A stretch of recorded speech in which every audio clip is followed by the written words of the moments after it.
নমস্কার বন্ধুরা, আপনারা দেখছেন কুকিং হাউস অফ অনিমা। এখানে চিকেন নিয়ে নিয়েছি, দেখতেই পাচ্ছ। টাইটেল আর থাম্বনেল দেখে তোমরা বুঝেই গেছো কি করব। হ্যাঁ, চিকেনের রেসিপি করব। তার জন্য আমি এখানে দেখো হাফ চামচের একটু বেশি নুন দিয়ে দিলাম 1 চামচের মতন গোলমরিচের গুঁড়ো, 1 চামচের একটু কমই হবে। দিয়ে দিলাম হলুদ,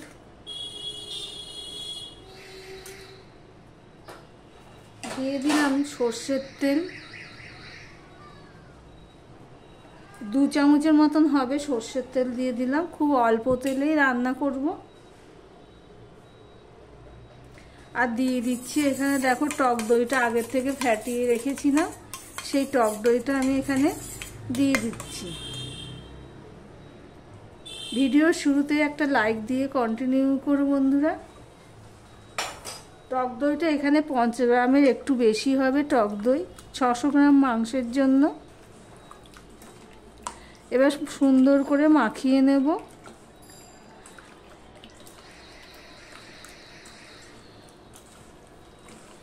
ভিডিওটি স্কিপ করো না, তাহলে বুঝতে পারবে না কিভাবে কিসের পর কি দিচ্ছি বন্ধুরা। এবার একটুখানি ভালো করেই মাখিয়ে আমি এটাকে আধা ঘন্টার জন্য রেখে দেব। এবার আধা ঘন্টা পর তোমাদের সামনে দেখা হচ্ছে। এদিকে দেখো একটা কড়াই বসিয়ে দিয়েছি, কড়াইটা গরমও হয়ে গেছে। এবার দিয়ে দিচ্ছি সর্ষের তেল।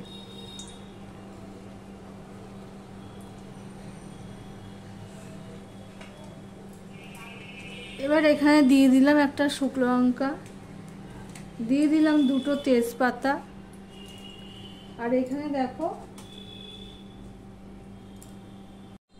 গোটা গরম মশলা নিয়েছি, সেটা আমি দিয়ে দিলাম। 2টো এলাচ, লং 3টে, আর দারচিনি।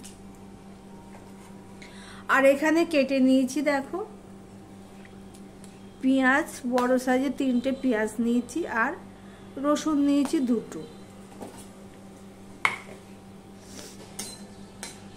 এইভাবে শুকনো লঙ্কা ফোড়নে দিলে, তার সাথে যদি তেজপাতা, গরম মশলা দিয়ে তারপরে যখন পেঁয়াজ আর রসুনটা দেওয়া যায়, এর একটা সুন্দর ফ্লেভার বেরোয়।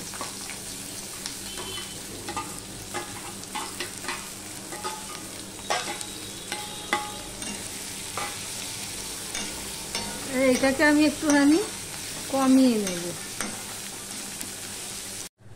এবার দিয়ে দিচ্ছি 1.5 চামচের মতন আদা দিয়ে দিলাম। দেখো পেঁয়াজটা অনেকটাই নরম হয়ে গেছে, এবার কালারটা অনেকটা চেঞ্জ হয়ে গেছে। এবার দিয়ে দিলাম আদা পেস্টটা দিয়ে একটু নেড়ে চেড়ে নিলাম। এবার মশলা অ্যাড করব। তার জন্য আমি দিয়ে দিচ্ছি হলুদ, দিয়ে দিচ্ছি 1 চামচের মতন। 1 চামচের একটু কম দেবো, যেহেতু ওখানে গোলমরিচের গুঁড়ো দিয়েছি সেই জন্য। ঝাল লঙ্কার গুঁড়ো দিয়ে দিলাম, 1 চামচ দিয়ে দিলাম ধনের গুঁড়ো, আর 1 চামচ দিয়ে দিলাম জিরের গুঁড়ো। আমি ওখানে নুন দিয়েছি অল্প, আমি এখানে আরেকটু নুন দিয়ে দেবো। যেহেতু এটা কষা হবে, সেই পরিমাণে নুনটা দিতে হবে। জল দিয়ে দিলাম, জল দিয়ে এবার আমি মশলাটাকে কিছুটা কষিয়ে নেব। দেখো মশলাটা কিছুটা কষানো হয়ে গেছে, প্রায় 50%-এর মতন মশলাটা কষানো হয়ে গেছে। এবারে এই অবস্থায় আমি যে ম্যারিনেট করে মাংসটা রেখেছি সেটা আমি দিয়ে দিলাম। এবার কিন্তু গ্যাসের ফ্লেমটা আমি হাই করে দিলাম, কেননা দই থেকেও জল বেরিয়েছে, চিকেন থেকেও ভালো মতন জল বেরোবে। এবার সম্পূর্ণটা দেখো বন্ধুরা আমি ভালো করে মিশিয়ে দিচ্ছি। এই পর্যন্ত যারা দেখছো ভিডিওটি, লাইক দিতে ভুলে গেছো, চট করে একটা লাইক দিয়ে কন্টিনিউ করো। আর যারা নতুন বন্ধু ভিডিওটি দেখছো, তাদেরকে বলবো সাবস্ক্রাইব করে পাশে থাকার জন্য। এবার আমি এটাকে কষাতে থাকবো। দেখো বন্ধুরা কতটা জল বেরিয়ে গেছে, দেখতেই পাচ্ছ। এখনো হাই হিটেই আমি দিয়ে রেখেছি। হাই হিটে না দিলে মাংসটা না নরম হয়ে যাবে, কষানোটা হবে না, সেই জন্য আমি হাই হিটে দিয়ে রেখেছি। আর সমানে এইভাবে একটুখানি করে আমি নেড়ে দেবো। দেখো বন্ধুরা, এতক্ষণ হাই হিটে আমি করছিলাম, রান্নাটা করছিলাম, যেহেতু জলটা এবার শুকিয়ে গেছে, এবার আমি মিডিয়াম টু লোতে দিয়ে দিলাম, দিয়ে আমি বাদবাকিটা কষিয়ে নেব। দেখো বন্ধুরা, মাংসটা কষানো হয়ে গেছে, দেখতেই পাচ্ছ তেল ছেড়ে দিয়েছে। এই অবস্থায় আমি দিয়ে দিচ্ছি, দেখো এখানে সয়া সস দিয়ে দিলাম 1 চামচের মতো, ঠিক 1 চামচের মতো সয়া সস দিয়ে দিলাম। আর দিয়ে দিলাম টমেটো সস। সস দিয়ে যদি মুরগির মাংস রান্না করা যায়, খেতে কিন্তু ভালোই লাগে। এবার এর মধ্যে আমি দিয়ে দিচ্ছি, দেখো আমি চায়ের ক্যানে করে গরম জল করে রেখেছিলাম, এই গরম জলটা আমি দিয়ে দিলাম। ঠান্ডা জল কিন্তু দেওয়া যাবে না, এখানে গরম জলেই দিতে হবে। আমি 1/2 কাপের মতন গরম জল দিয়ে দিলাম, দিয়ে সম্পূর্ণটা মিশিয়ে নিচ্ছি। যদি প্রয়োজন হয় তো আরেকটু দেবো, আমি যেমন গ্রেভি রাখবো সেরকমই দেব।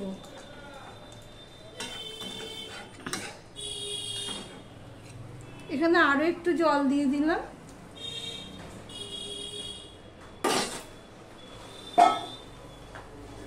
দিয়ে গ্যাসের ফ্লেমটা এবার আমি মিডিয়ামে দিলাম। সস যখন দিচ্ছিলাম তখন আমি একদম লো হিটে দিয়েছিলাম।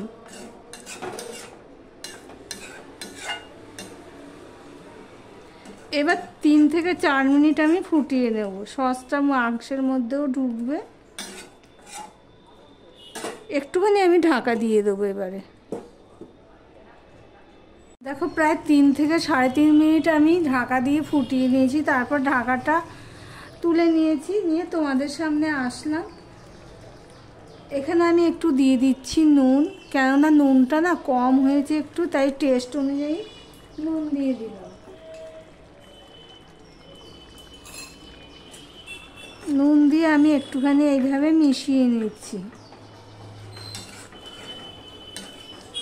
তাহলে ভিডিওটি কেমন লাগলো কমেন্ট করে জানিও। চিকেনের এই রেসিপিটা একটু সস দিয়ে করলাম, সস দিয়ে করলে ভালোই লাগে। রোজ রোজ একঘেয়ে চিকেন না খেয়ে এইভাবে খেয়ে দেখতে পারো, খুবই ভালো লাগে। এখানে আমি আর গরম মশলা দেব না, কেননা ফোড়নে আমি গরম মশলা দিয়েছি। এবার তোমাদেরকে দেখাচ্ছি কেমন হয়েছে।